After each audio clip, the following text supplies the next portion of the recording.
நான் யாருங்க நான் யாருங்க அப்படின்னு இந்த கேள்விக்கு எனக்கு நான் வச்சுருக்கிற டெஃபினேஷனை விட மற்றவங்க வச்சுருக்கிற டெஃபினேஷனும் மற்றவங்களுடைய கருத்துக்களும் தான் நான் யார் அப்படிங்கிறத முடிவு பண்ணுறதா இன்றைக்கி சூழ்நிலை இருக்குது. நிறையா நேரங்களில் நம்மளை பற்றின நம்ம மேலே இருக்கிற நம்பிக்கை, நம்ம மேலே நம்மளுக்கு இருக்கிற மதிப்பு, நான் இப்படித்தான் அப்படிங்கிற அந்த பார்வை மற்றவங்க தீர்மானிக்கிறதா தான் இருக்குது. இதனால் என்ன நடக்குதுன்னா,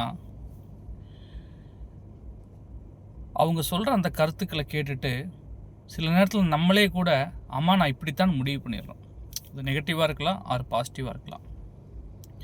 நிறையா நேரங்களில் அது பாசிட்டிவாக இருக்கிறத விட நெகட்டிவாக தான் இருக்குது.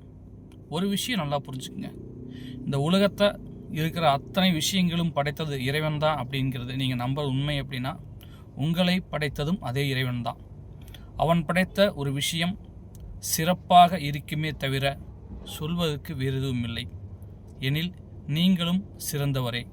உங்களை பற்றின உங்கள் மேலே இருக்கிற உங்களுடைய நம்பிக்கை, உங்களுடைய மதிப்பு, அதெல்லாம் மேலோங்கி இருக்கிற மாதிரி எப்போவுமே மனசு வச்சுக்கோங்க.